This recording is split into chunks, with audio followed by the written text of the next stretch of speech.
அஸ்ஸலாமு அலைக்கும் வரஹ்மத்துல்லாஹி வபரகாத்துஹு. என் பெயர் சாசும்ரா பேகம். நான் 7ஆம் வகுப்பு பிரிவில் படிக்கின்றேன். நான் பேச வந்துள்ளேன் தலைப்பு இந்தியா விடுதலை போராட்ட வீரர் பசும்பொன் முத்துராமலிங்க தேவர் பற்றி பேச வந்துள்ளேன். சுதந்திரம் என்பது நமக்கு இலவசமா கிடைத்தது, பரிசல்ல. எண்ணற்ற தியாகிகளின் உயிர் ரத்தம் போராட்டம் பெற்றெடுக்கப்பட்ட பொக்கிஷம். இந்தியா விடுதலைக்காக உயிரையும் வாழ்வையும் அர்ப்பணித்த மாமனிதர்களின் தமிழ்நாட்டை விளங்கினார் பசும்பொன் முத்துராமலிங்க தேவர் ஆவார். அவரை பற்றி பேசும் வாய்ப்பு கிடைத்தது பெருமையாகும். திருக்குறள் எண்ணி துணிக கர்மம், துணிந்த பின் எண்ணுவோம் என்பது இலக்கு. இந்த குறள் எந்த செயலையும் சிந்தித்து துணிவுடன் செய்ய வேண்டும் என்பதை கூறுகிறது.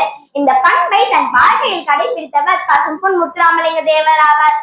பசும்பொன் முத்துராமலிங்க தேவர் அவர்கள் 1908ஆம் ஆண்டு அக்டோபர் 30ஆம் தேதி ராமநாதபுரம் மாவட்டத்தில் உள்ள பசும்பொன் கிராமத்தில் பிறந்தார். சிறு வயதிலிருந்தே தைரியம், ஒழுக்கம், தலைமைத்துவம் போன்றவற்றில் சிறந்து விளங்கினார். நேதாஜியுடன் தொடர்பு.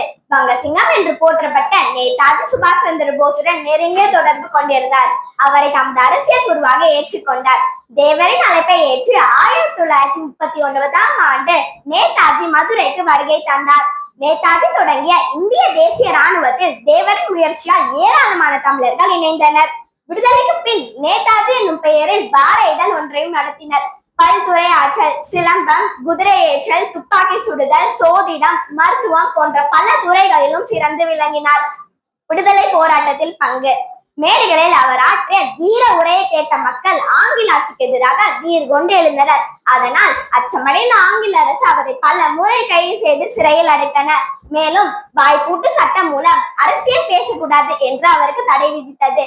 இவரை போலவே நாம் அனைவரும் நாட்டின் மீது நாட்டுப்பற்று கொள்ள வேண்டும். நாட்டிற்காக தன் உயிரையே தியாகம் செய்ய வேண்டும். இத்துடன் என் உரையை முடித்துக் கொள்கிறேன். ஜெய் ஹிந்த். அஸ்ஸலாமு அலைக்கும் வரஹ்மத்துல்லாஹி வபரகாத்துஹு.